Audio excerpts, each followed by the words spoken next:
பேசி முடிவெடுத்த விஷயத்த திரும்ப திரும்ப பேசாதீங்கம்மா.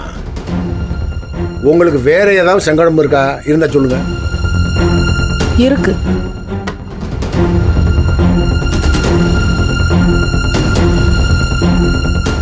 என்னம்மா சொல்லுங்கம்மா. இது இந்த காலையில பேசுன மாதிரி அந்த ராவணனை அழைச்சி தலைமை பொறுப்பை கொடுக்கறது இல்லைன்னு முடிவு பண்ணது உறுதி தானே? அது உறுதியா இருக்கிற பட்சத்துல இன்னொரு பிரச்சனை இருக்கு. நீங்க அவங்கள திட்டுவீங்க, அவங்க அது ஏதோ கேட்பாங்க இல்ல வருத்தப்படுவாங்க, அது ஏதோ ஒண்ணு உங்களுக்குள்ள பேசிக்கிறீங்க. நீங்க தான் செஞ்சேம்பீங்க, உங்க தம்பிகளை நினைச்சா திட்டுவீங்க. அதெல்லாம் பரவாயில்ல, ஒத்துக்கிடுவோம், ஏத்துக்கிடுவோம். ஆனா வெளியில இருந்து ஒருத்தன் வந்து எங்க தலைமையில உட்காந்து டான்ஸ் ஆடி நான் தான் செஞ்சேன், நான் தான் இதை வச்சேன், நான் தான் இதை தச்சேன்னு அவன் வாரதும் போறதும் எல்லாத்தையும் அவன் தான் முன்னின்று செய்யறது மாதிரி இருக்கு. அதனால எக்காரணத்தை கொண்டு இந்த பிரச்சனைகளுக்குள்ள இந்த விஷயத்துக்குள்ளவே அந்த ராவணன் வரவே கூடாது. அவன் வந்தா சரியா வராது. அதுதான் பிரச்சனை. ஏமா ரேணுகா, பிரமாதமா பேசுறமா நீ. உன் புருஷனை பத்தி நீயே 1000 தடவை கிண்டல் அடிச்சிருக்க. எருமச்சாணியை சவத்தில் அடிச்ச மாதிரி இருப்பாரு, யோசிக்க தெரியாது அப்படின்னு நீ எம்புட்டு நக்கல் அடிச்சிருப்ப. முட்டாள்னு ஒத்த வரியில் நீ சொல்லாம சொல்லியிருப்ப. நேரடியாகவும் சொல்லியிருக்காங்களே மாமா.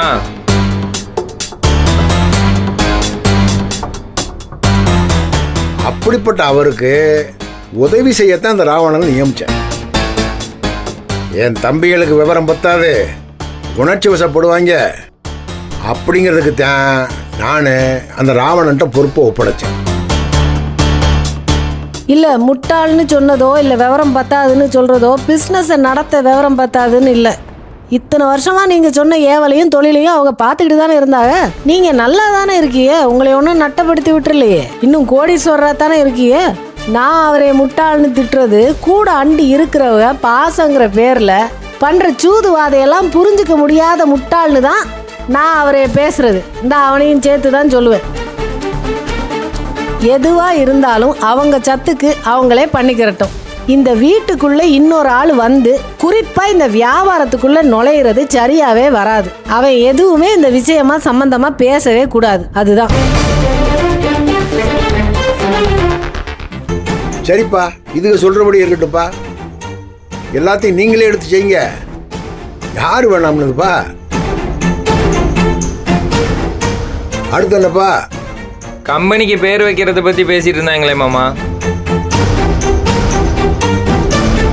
சரி, பேர்களை வைங்க. இதையும் எல்லாரும் கூடி முடிவெடுத்து நல்ல பேரை வைங்கப்பா. இதுல யோசிக்கிறதுக்கு என்ன இருக்கு? அதான் கம்பீரமான பேர் ரெடியா இருக்கே. AGS அப்படின்னு வைங்க.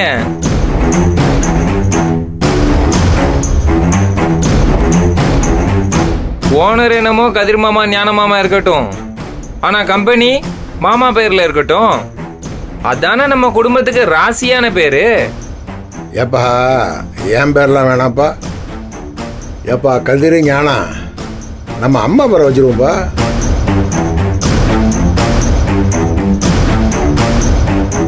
எது அம்மாவா? ஏப்பா, அதுக்கு நம்மளை பிடிக்குதோ பிடிக்கலையோ, நமக்கு ஒத்து வருதோ இல்லையோ, 1000 தான் இருந்தாலும் நம்மளை பெற்று நல்லபடியாக வளர்த்து ஆளாக்கணும் பொம்பளைப்பா. அதனால நம்ம அம்மா பேரையே வச்சிருங்கப்பா.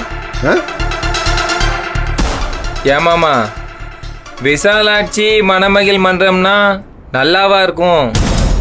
அத்தை பேரை வச்சுக்கிட்டு சரக்கை ஊற்றி கொடுத்துட்டு இருந்தா அது எப்படி இருக்கும்? விசாலாட்சி டிரான்ஸ்போர்ட்னா லாரி கீரிக்கு ஓகேவா இருக்கும், பஸ் சர்வீஸுக்கு எப்படி இருக்கும்? டேய், பேசாம இருக்க மாட்டேடா. மாட்டேன் மாமா. இந்த குடும்பத்தோட ஆணிவேர் நீங்க, அஸ்திவார நீங்க, அடிநாத நீங்க, உழைச்சவர் நீங்க, வேர்வை சிந்தனவர் நீங்க, வெற்றி கொடி நாட்டி முன்னேற்றி கொண்டு வந்தவர் நீங்க. ஞான மாமா கதிர் மாமா நினைக்கிறதும் அதுதான். என்ன ஓனர்ஸ், ஞான மாமா கதிர் மாமா நீங்க நினைக்கிறதும் அதானே? உங்க வாயை திறந்து சொல்லுவீங்கன்னா மாமா வெயிட் பண்றாரு. அட சொல்லுங்கய்யா. அண்ணன் பேரில் வைக்கிறது சரிதான், ஆனால் எனக்கு ஒரு விஷயம் தோணுது. ஆனால் நீங்கள் தப்பாக நினைக்கலன்னா நான் ஒரு விஷயம் சொல்லவா? சொல்லு. நான் தப்பா நினைக்கிறதுக்கு என்ன இருக்கு சொல்லுப்பா.